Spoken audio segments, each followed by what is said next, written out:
আমাদের আজকের আয়োজনে আপনাদের জন্য থাকছে প্রেমেন্দ্র মিত্রের করাল কর্কট।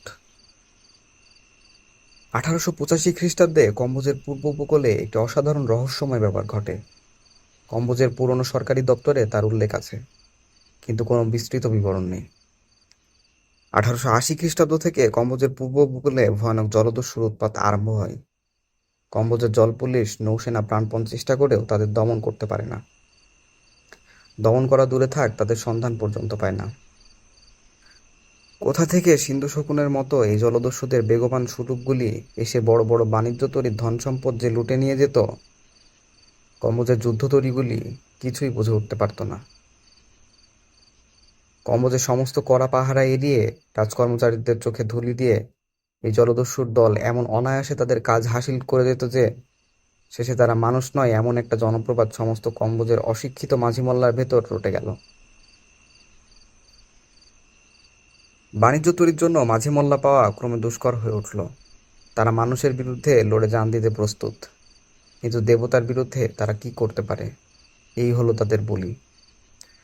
পূর্ব উপকূলে ব্যবসা বাণিজ্য একরকম বন্ধ। উপরওয়ালাদের তাড়া খেয়ে পুলিশ এবং নৌসেনা মরিয়া হয়ে জলদস্যু দমনে লেগে গেল, কিন্তু কিছুই হলো না। কম্বোজের পূর্ব উপকূলে দস্যুদের প্রতাপ অক্ষুণ্ণই রইল। জলদস্যুরা যে মানুষ নয়, এই জনরব এইসব ব্যাপারে আরো বিস্তৃত হয়ে পড়ল। 50 বছর বাদে কম্বোজে এখনও সেই প্রবাদ লোকের মুখে শোনা যায়। তার কারণও আছে। 1885 খ্রিস্টাব্দে সাইগনের কাছে একটি অস্ত্রশস্ত্রে সজ্জিত মশলা বোঝাই প্রকাণ্ড স্টিমার লোড হয়ে যায়। কম্বোজে সেই প্রথম স্টিমার। যদিও সেকেলে, কিন্তু সাধারণ সুলুপের চেয়ে অনেক বড়। এই স্টিমার লুট হওয়ার পর সেখানকার সদাগর মহলে রীতিমতো বিভীষিকা দেখা দেয়। কিন্তু আশ্চর্যের বিষয়, এই স্টিমারই জলদস্যুদের শেষ লুট। তারপর কম্বোজের প্রান্ত থেকে তারা যেন জাদুমন্ত্রে অদৃশ্য হয়ে যায়। যাদের দাপটে সারা সমুদ্র একদিন থরহরি কম্পিত হতো, হঠাৎ তারা কেন এমন নিশ্চিহ্ন হয়ে অন্তর্ধান হতে পারে, এ রহস্যের কোনো মীমাংসা হয় না। এরপর জলদস্যুদের সম্বন্ধে নানা আজগুবি কিংবদন্তি রটা আশ্চর্য মোটেই নয়। কম্বোজের সরকারি দপ্তরে এই রহস্যময় ব্যাপারে উল্লেখ আছে, কিন্তু কেমন করে তারা লোপ হয়ে গেল, এই প্রশ্নের কোনো উত্তর নেই। যে সমস্যার কথাই কখনো শুনিনি, সুদূর বাংলাদেশের একটি শহরে বসে তার সমাধান জানতে পারবো, এ কথা কে ভেবেছিল? যেরকম সামান্য ব্যাপারের ভেতর দিয়ে এই রহস্যের কথা জানতে পারি, তা ভাবলে এখন বিস্ময় লাগে। সুধীরদের বাড়ি সেদিন সকালে নিমন্ত্রণ ছিল। নিমন্ত্রণ এমন তাদের বাড়ি প্রায়ই হয়, কিন্তু সেদিন একটি বিশেষ উপলক্ষও ছিল। সুধীরের জ্যাঠামশাই শুধু সুমাত্রায় ডাক্তারি করতেন। বহুদিন বাদে সেখানকার কাজ ছেড়ে দিয়ে দেশে ফিরে এসেছেন, সেই উপলক্ষেই খাওয়ার আয়োজন। এ কয়দিন স্কুলে ও স্কুলের বাইরে সুধীরের মুখে তার জ্যাঠামশাইয়ের কথা ছাড়া আর কোনো কথা ছিল না। 70 বছরের বৃদ্ধের এমন কি অসাধারণত্ব থাকতে পারে যাতে 14 বছরের কিশোরের মন মুগ্ধ হয়ে যায়, এতদিন বুঝতে পারেননি। কিন্তু বঙ্কিমবাবুকে দেখা মাত্র সে প্রশ্নের উত্তর পেয়ে গেলাম। বৃদ্ধ সত্যই অসাধারণ। প্রথমত বাঙালির ভেতরে অমন চেহারাই দুর্লভ। 70 বছর বয়স যে তার হয়েছে, এ কথা তিনি নিজে না বললে বিশ্বাস করাই কঠিন। দীর্ঘ বলিষ্ঠ দেহ, মুখে বয়সের চিহ্ন আছে বটে, কিন্তু বার্ধক্যের জীর্ণতার পরিচয় নেই। গাম্ভীর্য দূরে থাক, মুখে বালকের কৌতুকের হাসিটি লেগেই আছে। ছোট ছেলে মেয়েদের সঙ্গে অত্যন্ত সহজে মিশে যাওয়ার দেখলাম তার অসাধারণ ক্ষমতা। তার জীবনের বিবরণ যা শুনলাম তাও অদ্ভুত। অত্যন্ত ডানপিটে দুরন্ত ছিলেন ছেলেবেলায়, সেজন্য তাকে নানা রকম শাস্তি ঘরে বাইরে সহ্য করতে হয়েছে। স্কুল থেকে একবার কী কারণে বিতাড়িত হয়ে তিনি আর লজ্জায় বাড়ি ফেরেন না। বহুদিন পর্যন্ত তার খবর না পেয়ে সকলে তার জীবনের আশা পর্যন্ত ত্যাগ করেছিল। অবশেষে একদিন বিলাতের ডাকে তার বাবার নামে একটি চিঠি এসে হাজির। চিঠি খুলে তিনি তো অবাক। যে ছেলে স্কুলে কোনো রকমের প্রমোশন পাবে কিনা বছরের শেষে, সেই দুশ্চিন্তায় তাকে রাতের পর রাত অনিদ্রায় কাটাতে হতো। বিলাত গিয়ে সে সেখানকার প্রবেশিকার বেড়া উতরে একেবারে মেডিকেল কলেজে গিয়ে ভর্তি হয়েছে। শুধু ভর্তি হয়নি, সেখানে পড়াশোনায় দস্তুর মতো কৃতিত্ব দেখিয়ে সে শিক্ষকের বিশেষ প্রশংসা লাভ করেছে। তারপর সেখানকার মেডিকেল কলেজ থেকে সসম্মানে পাশ হয়ে দেশে ফিরে আসেন। কিন্তু ঘরে বসে থাকা তার ধাতে সইবে কেন? কিছুদিন বাদে সুমাত্রার কাছে একটি বড় হাসপাতালের ভার পেয়ে তিনি আবার সাগরে পাড়ি দেন। সেই বিদেশেই তার সমস্ত জীবন কেটেছে। এই বৃদ্ধ বয়সে সে কাজ থেকে অবসর গ্রহণ করে তিনি দেশে শেষ জীবন কাটাবার জন্য ফিরেছেন। এই বিবরণ শুনে তখন বিস্মিত হয়েছিলাম। জানতাম না যে তার জীবনে এমন ঘটনা ঘটেছে যার কাছে এই সমস্ত ব্যাপার নিতান্ত তুচ্ছ সাধারণ। সকলে একসঙ্গে খেতে বসেছিলাম। সুধীরের জ্যাঠামশাই নানা রকম মজার গল্প করে খাওয়ার আসর জমিয়ে রেখেছিলেন। সুমাত্রার লোকেদের একরকম অদ্ভুত নিয়মের কথা বলছেন। এমন সময় হঠাৎ পাতের দিকে চেয়ে তার মুখ যেন বিবর্ণ হয়ে গেল। ব্যস্ত সমস্ত হয়ে বললেন, না না, ও আমি খাই না, ও কাকড়া তুলে নিয়ে যাও। আমরা তার মুখ দেখে চুপ করেছিলাম। সুধীর তার পাশে বসেছিল। লক্ষ্য করে বললে, কেন জ্যাঠাবাবু, এই বুঝি আপনার দাঁতের জোর? কাকড়ার দাঁড় চিবোতে পিছিয়ে যাচ্ছেন? বঙ্কিমবাবু একটু হাসবার চেষ্টা করে বললেন, দাঁতের জোর ঠিক আছে রে, কিন্তু ও কাকড়া দেখলে আমার সমস্ত শরীর কেমন করতে থাকে। তারপর উঠে পড়ে বললেন, আমার খাওয়া হয়ে গেছে বাপু। বুড়ো মানুষ, বসে থাকতে পারলাম না, কিছু মনে করো না যেন। খাওয়া তার তখনও হয়নি। আমরা সবাই সত্যই অবাক হয়ে গিয়েছিলাম। সুধীরের বাবা ছুটে এসে বললেন, ও কি দাদা, কিছু না খেয়ে উঠে পড়লে যে? হয়েছে হয়েছে, আমার খাওয়া হয়ে গেছে, এখন কি আর আগের মতো খেতে পারি? বলে বঙ্কিমবাবু এত তাড়াতাড়ি চলে গেলেন যেন এ ঘরে তার দম বন্ধ হয়ে আসছে। কাঁকড়া পাতে দেওয়ার পর এ কি হলো আমরা বুঝতে না পেরে হয়ে পেলাম।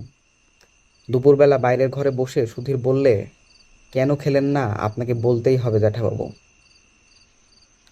দু একবার এড়াবার চেষ্টা করে বঙ্কিমবাবু অবশেষে একটু হেসে হেসে বললেন, কাঁকড়া দেখলেই আমার অজ্ঞান হবার মতো হয়, তাই না উঠে পারলাম না।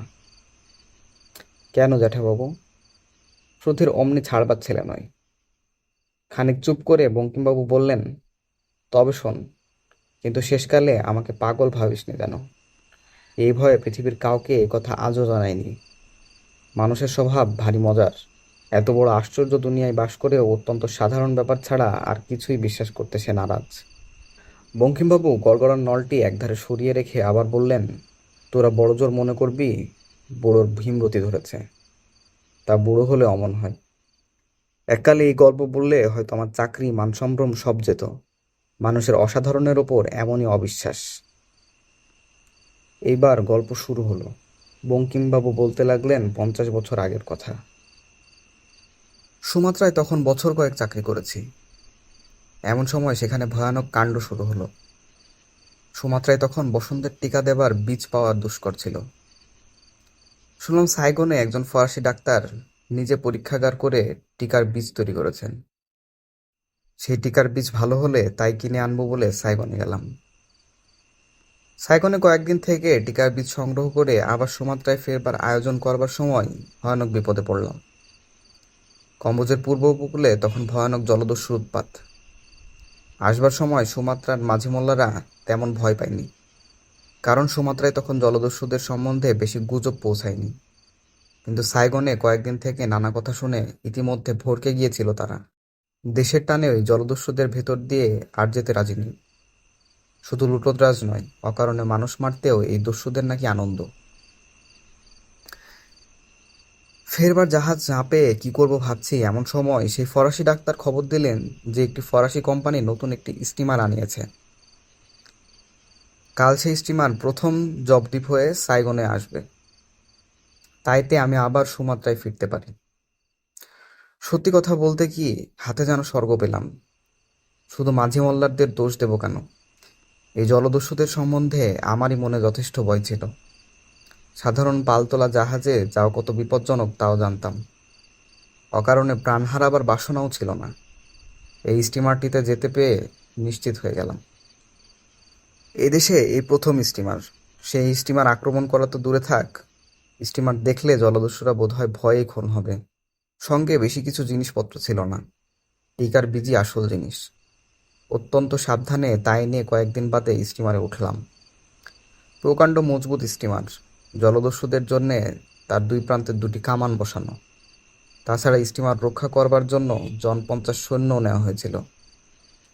স্টিমারে উঠে অত্যন্ত আনন্দ হচ্ছিল, মনে হচ্ছিল আসুক জলদস্যু।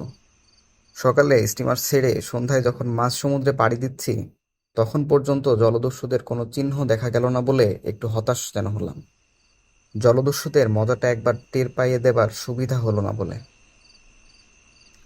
কিন্তু জলদস্যুরা এলো। রাত তখন বেশি নয়, চারিদিকে অন্ধকার। হঠাৎ স্টিমারের প্যাডেলের গভীর আওয়াজ ছাড়িয়ে স্টিমারের তীক্ষ্ণ হুইসেল শোনা গেল। পর মুহূর্তে স্টিমারের ইঞ্জিন থেমে গেল। ব্যাপার কি? যাত্রীরা সবাই সামনের ডেকে গিয়ে ভিড় করলাম। ক্যাপ্টেন শশব্যস্ত হয়ে ঘুরে বেড়াচ্ছেন।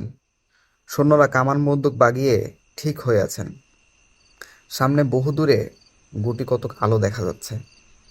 শুনলাম আলো আর কিছুর নয়, জলদস্যুদের নৌবহরের।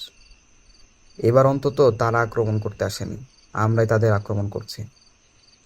স্টিমার থেকে একসঙ্গে কামান ও বহু বন্দুক গর্জন করে উঠল। জলদস্যুরা আমাদের এতক্ষণ দেখতে পায়নি বলে মনে হলো, কারণ দেখা মাত্র টপ টপ করে নৌকার আলো সব নিভিয়ে ফেলল। কিন্তু আমাদের ক্যাপ্টেন ছাড়বার পাত্র নন। বললেন, অন্ধকারে এইগুলি চালাও। তখন সার্চ লাইট বলে কিছু ছিল না, থাকলে আমাদের অমন সর্বনাশ বোধহয় হতো না। অন্ধকারেই গুলি চালাতে লাগলো। জলদস্যুদের সুলুপগুলিতে মাঝে মাঝে কোথাও আলো জ্বলে ওঠে। আমাদের স্টিমার তাই দেখেই তাদের ধাওয়া করে আর গুলি চালায়। ক্যাপ্টেন বলছেন শুনতে পেলাম, আজ আর রেহাই দেওয়া নেই, ভীমরুলের চাক ভেঙে তবে ছাড়ব। স্টিমার ক্রমশ তাদের সুলুপগুলি বরাবর এসে পড়েছিল। অন্ধকারে অস্পষ্টভাবে সুলুপগুলি দেখা যাচ্ছিল। এমন সময় হঠাৎ সবাই স্টিমারের ওপর উবুর হয়ে পড়ে গেলাম। তার সঙ্গে ভয়ঙ্কর আওয়াজ। প্রকাণ্ড স্টিমারটা যেন মর্মান্তিকভাবে আহত হয়ে কেঁপে উঠল। স্টিমার চোরা পাহাড়ে ঠেকে গেছে। ক্যাপ্টেনও পড়ে গিয়েছিলেন। উঠে পড়ে উন্মত্তের মতো তিনি ছুটে গিয়ে তাড়াতাড়ি ইঞ্জিন থামিয়ে দিলেন। কিন্তু তখন আর উপায় নেই। তলায় প্রকাণ্ড চিড় হয়ে জাহাজে তখন রাশি রাশি জল ঢুকছে। জলদস্যুরা যে এই উদ্দেশ্যে আমাদের প্রলোভন দেখিয়ে এই পথে টেনে এনেছে তা কে জানত। স্টিমার ঠেকে যাওয়ার সঙ্গে সঙ্গে যে ভয়ঙ্কর ব্যাপার শুরু হলো তার আর বর্ণনা হয় না। জলদস্যুদের কয়েকটি মাত্র সুলুপ স্টিমারকে প্রলোভন দেখিয়ে ডুবো পাহাড়ে ঠেকবার জন্যে সামনে ছিল। তাদের বেশিরভাগ সুলুপই ছিল পিছনে। তারা ইতিমধ্যে কোথা থেকে এসে ছেকে ধরল। অন্ধকারে চারিদিকে শুধু ভীত যাত্রীদের আর্তনাদ। জলদস্যুরা নৃশংসভাবে তাদের হত্যা করতে শুরু করে দিল। এই জলদস্যুদের হাতে মরার চেয়ে জলে ডুবে মরা ভালো বলে জলে ঝাঁপ দিতে যাচ্ছি, এমন সময় পেছন থেকে মাথায় একটা প্রচণ্ড আঘাত খেয়ে অজ্ঞান হয়ে পড়লাম। যখন জ্ঞান হলো তখন দিন। দেখি হাত পা বেঁধে আমায় একটি সুলুপের ওপর দস্যুরা ফেলে রেখেছে। বুঝলাম স্টিমার ডুবেছে এবং আমায় এরা কৃতদাস করে নিয়ে চলেছে। অনেক কষ্টে হাত পা বাঁধা অবস্থায় উঠে বসলাম। সামনে দেখলাম সমুদ্রের মাঝে প্রকাণ্ড এক পাহাড়। এই পাহাড়টিকে চিনতাম। জাহাজ টাহাজ এই পাহাড়ের পাশ দিয়ে যাতায়াত করে, কিন্তু পাহাড়ের গায়ে আশ্রয় পড়বার ভয়ে কেউ বড় কাছে ঘেঁষে না। এখন দেখে আশ্চর্য হলাম যে জলদস্যুদের নৌকাগুলি পাহাড়ের দিকে এগিয়ে চলেছে। সমুদ্র থেকে পাহাড়টি খাড়া উঠেছে জানি, তার কোথাও নৌকো দূরের কথা, কোনো মানুষের দাঁড়াবার আশ্রয় নেই। তবে এই জলদস্যুরা চলেছে কোথায়? এই পাহাড় তাদের ঘাঁটি হলে অনেকদিন আগে তারা ধরা পড়ে যেত। সমস্ত বাণিজ্য জাহাজ এই পাহাড়ের ধার দিয়েই তো যায়। পাহাড়ের কাছে পৌঁছে কিন্তু জলদস্যুদের আড্ডার রহস্য অনেকটা পরিষ্কার হয়ে গেল। পাহাড়ের চারধারে কোথাও দাঁড়াবার জায়গা না থাকলেও একধারে একটি নাতিবৃহৎ গুহাপথ রয়েছে। সমুদ্রের জল তার ভেতর দিয়ে চলে গেছে। আমাদের সুলুপটি ক্রমশ এগিয়ে এসে তার ভেতর ঢোকা মাত্র সব অন্ধকার হয়ে গেল। গুহাপথটি বেশি চওড়া নয়। আমাদের সুলুপ অতি কষ্টে তার ভেতর দিয়ে যাচ্ছে বুঝলাম, কিন্তু কোথায়? অন্ধকারে এমন প্রায় মিনিট 10 কাটল এবং তারপর চারিদিক পরিষ্কার হয়ে গেল। দেখি সামনে প্রকাণ্ড জায়গা, তার মাঝে একটি ছোট হ্রদের মতো। সমুদ্রের জল সেই হ্রদে গিয়ে শেষ হয়েছে। সুলুপগুলি সেই হ্রদের একধারে ভিড়ল। সমুদ্রের পাহাড়ের মাঝখানে এমন স্থান ছিল কে জানত। এইখানে মানুষের অগোচরে জলদস্যুরা নির্ভয়ে তাদের লুটের মাল সঞ্চয় করে বসবাস করে। আমায় ধরে সুলুপ থেকে নামিয়ে দেওয়ার পর দেখলাম আমার মতো আরো অনেককে তারা বন্দি করে এনেছে তাদের দাসবৃত্তি করবার জন্য। এরপর আমাদের যে জীবন শুরু হলো, তার দুঃখ আর বলে শেষ করা যায় না। মানুষ যে এমন পিশাচ হতে পারে তাই জলদস্যুদের দেখবার আগে কখনো কল্পনা করিনি। সারাদিন তাদের জন্য অকারণে হাড় ভাঙা খেটে ভালো করে একটু খাবার উপায়ও আমাদের ছিল না। চোখের সামনে তারা উন্মত্ত হয়ে সেই খাবার ফেলে ছড়িয়ে নষ্ট করত, কিন্তু আমাদের আধপেটা খাওয়াও তাদের সহ্য হতো না। সারাদিনের পর একটিবার মাত্র দাসদের অত্যন্ত কদর্য আহার মিলত। সেই কদর্য খাবারও সুখে খাবার উপায় নেই। জলদস্যুদের তো লুট করা ছাড়া আর কাজ নেই। একজনের হয়তো ইচ্ছা হলো ক্রীতদাসদের নিয়ে একটু মজা করা যাক। খেতে বসেছি, হঠাৎ হাসতে হাসতে এসে লাথি মেরে সব খাবার ফেলে দিল। কুড়োতে গেলে আবার লাথি, প্রতিবাদ করতে গেলে একটি তলোয়ারের খোঁচায় ভবলীলা সাঙ্গ। ক্রীতদাসদের একজোট হয়ে বিদ্রোহ করবার উপায় নেই, কারণ প্রথমত আমরা অস্ত্রহীন, দ্বিতীয়ত আমাদের সকলের পায়ে বেড়ি। সেই বেড়ি নিয়েই আমাদের চলতে ফিরতে হতো। দিনের পর দিন এইভাবেই কেটে যাচ্ছিল। যে সাহেবী পোশাকে এসেছিলাম সেই পোশাকের আর পরিবর্তন হয়নি। সেটি ছিঁড়ে খুঁড়ে প্রায় কুটি কুটি হয়ে গিয়েছিল। সেদিকে নজরও আর ছিল না। একদিন কিন্তু সেই পোশাক থেকে একটি জিনিস খুঁজে পেয়ে ক্ষণিকের জন্য উল্লসিত হয়ে উঠলাম। বসন্তের টিকার বীজ নিয়ে যেতে সাইগনে এসেছিলাম বলেছি। সেই সমস্ত টিকার বীজের শিশি সমুদ্রে স্টিমারের সঙ্গে ডুবেছিল, কিন্তু তার ভেতর একটি কবে দেখবার জন্য বার করে ভুলে ওয়েস্ট পকেটের পকেটে রেখেছিলাম মনে নেই। ওপরের কোটটি একেবারে ছিঁড়ে যাওয়ায় একদিন খুলে ফেলে দিলাম। সেদিন ওয়েস্ট কোটের পকেটে হঠাৎ হাত দিয়ে সেই শিশিটি পেলাম। শিশিটি কিসের বুঝতে পেরে আমার আনন্দের সীমা রইল না। এতদিনকার অমানসিক অত্যাচারের এইবার শোধ নেব। মরুক এই পিশাচের দল। আমার কাছে যে টিকার বীজ ছিল তা শোধন করা নয়, সুমাত্রায় গিয়ে তা আমি শোধন করে ব্যবহার করব বলে নিয়ে যাচ্ছিলাম। এই অশুদ্ধ বীজের এতটুকু একজন দস্যুর রক্তে মিশিয়ে দিলে যে মহামারী শুরু হবে তা থেকে কেউ বাঁচবে না।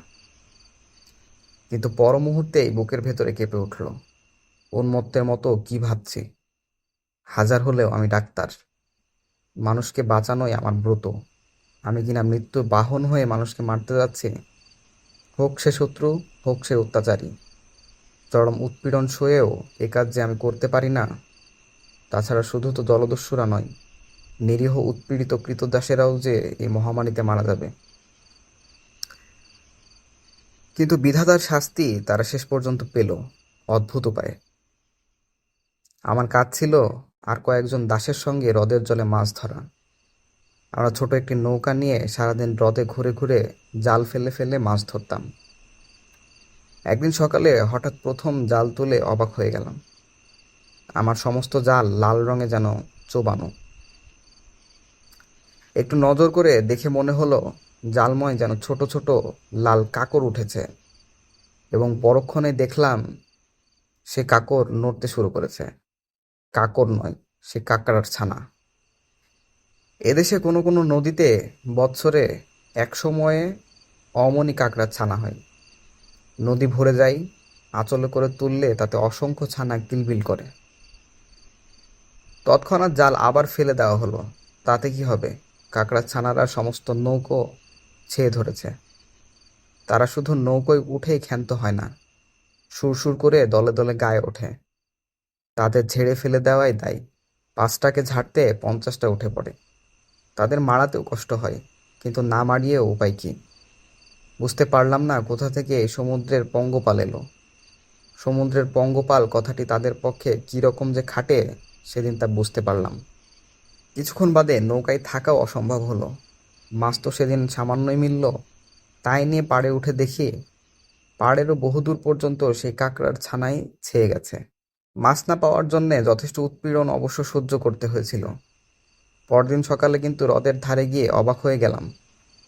তীরের বহুদূর থেকে দেখা যায় সমস্ত হ্রদের জল রক্তের মতো রাঙা হয়ে গেছে। কাঁকড়াগুলো একদিনেই যেন অনেকটা বড় হয়ে উঠেছে। আমরা আগের দিন কাঁকড়ার জন্যে মাছ ধরতে পারিনি বলে কৈফিয়ত দেওয়ায় একজন দস্যু আমাদের সঙ্গে আমাদের কথা সত্যি কিনা যাচাই করতে এসেছিল। আমাদের একজন সেই কাঁকড়ার সমুদ্র দেখিয়ে বললে, কেমন, আমরা মিথ্যে বলেছিলাম এই কাঁকড়ার ভেতরে মাছ পাওয়া যায়? তার মুখে এক ঘুষি মেরে দস্যু বললে, তাই ধরতে হবে। তাই ধরতে গেলাম, কিন্তু হ্রদে পৌঁছতে পারলে তো। তীরের ওপরেই কিলবিল করে কাঁকড়ার পাল গায়ের ওপর উঠতে থাকে। শুধু গায়ে ওঠে না, তারা বড় হওয়ার সঙ্গে সঙ্গে একটু কামড়াতে শিখেছে। কত তাদের গা থেকে ঝেড়ে ফেলা যায়। খানিক দূর গিয়ে বাধ্য হয়ে ফিরলাম। যে দস্যু তদারক করতে এসেছিল এবারে সে কিন্তু কিছু বললে না। সত্যিকার বিপদ তার কয়েকদিন পর থেকে শুরু হলো। সকালবেলায় হঠাৎ কিসের কামড় খেয়ে ধড়মড় করে উঠে বসলাম। আমাদের শোবার কোনো জায়গা ছিল না। মাঠের ওপর যেখানে সেখানে গরু ঘোড়ার মতো আমরা শুয়ে থাকতাম। উঠে দেখি চিতি কাঁকড়ার আকারে একটি লাল কাঁকড়া সজোরে দাঁড়া দিয়ে পায়ের একটা আঙুল কামড়ে ধরেছে। আশেপাশে আরো বিস্তর কাঁকড়া ছুটে বেড়াচ্ছে। অনেক কষ্টে সে কাঁকড়াটাকে পা থেকে ছাড়িয়ে উঠে বসলাম। এই কদিনের মধ্যে কাঁকড়ারা আকারে দ্বিগুণ হয়ে এত দূর পর্যন্ত এগিয়ে এসেছে দেখে সত্যি অবাক হয়েছিলাম। চারিদিকেই কাঁকড়ার পাল। এমন অদ্ভুত ব্যাপারের কথা কখনো শুনিনি বা পড়িনি। প্রকৃতির নিয়মে সব নিম্ন শ্রেণীর প্রাণীরই প্রথমে এই রকম বংশবৃদ্ধি হয়, কিন্তু শেষ পর্যন্ত অধিকাংশই মারা যায়। না গেলে পৃথিবীতে মানুষের বাস করা অসম্ভব হতো। দস্যুদের দেখলাম একটা নতুন খেলা জুটেছে, কাঁকড়া মারা। তারা বড় বড় লাঠি নিয়ে কাঁকড়া মেরে বেড়াচ্ছিল। বিকেলের দিকে তাদেরও প্রাণে কিন্তু ভয় না হোক, দুশ্চিন্তা দেখা দিল। এই কাঁকড়ার পাল না গেলে রাত্রির শোবার জায়গাও যে মিলবে না। হ্রদ থেকে পালে পালে এসে তারা যেখানে যা কিছু আছে সব অধিকার করে ফেলেছিল। দস্যুদের প্রকাণ্ড ভাড়ার ঘরের চারধারে 25 জন দাস শুধু কাঁকড়া মারবার জন্যেই মোতায়েন রাখতে হয়েছিল। কিন্তু তারাও হয়রান হয়ে পড়ছিল। ক্রমাগত মেরে মেরে একদল ক্লান্ত হয়ে গেলে আর একদল তাদের জায়গা নিচ্ছিল। কিন্তু এত চেষ্টা সত্ত্বেও কাঁকড়ার পালের ভাড়ারে ঢোকা বন্ধ করা গেল না। রাত্রে কোথায় শোয়া হবে সেই হলো সবচেয়ে সমস্যা। সমস্ত পাহাড় ঘেরা দ্বীপ কাঁকড়ায় ছেয়ে গেছে। সে দ্বীপে যা কিছু আহার্য ছিল তা প্রায় শেষ করে ফেলে ক্ষুধার জ্বালায় তারা উন্মত্ত হয়ে উঠেছে বুঝতে পারলাম। আমরা যে তাদের ভক্ষ নই এ কথা তাদের বোঝানো ক্রমশ কঠিন হয়ে পড়ছিল। সে রাত্রে আর কৃতদাসে প্রভুতে প্রভেদ রইল না। সবাই যে যার দেহ বাঁচিয়ে আশ্রয় খুঁজতে ব্যস্ত। অনেক কষ্টে একটুখানি পরিষ্কার জায়গা পেয়ে শুয়ে একটুখানি ঘুমোতে না ঘুমোতে কাঁকড়ার কামড়ে অস্থির হয়ে জেগে উঠতে হয়। সেই কাঁকড়ার শক্ত দাঁড়া আবার না ভাঙলে ছাড়াবার উপায় নেই। সারা রাত এমনই পাগল হয়ে সকালবেলা যে ব্যাপার দেখলাম তাতে সমস্ত রক্ত জল হয়ে উঠল। একজন দস্যু অনেক রাত্রে অত্যন্ত মদ খেয়ে মাতাল হয়ে বুঝে অজ্ঞান হয়ে পড়েছিল। কাঁকড়ারা তার রক্তাক্ত কঙ্কালটি ছাড়া আর কিছুই অবশিষ্ট রাখেনি।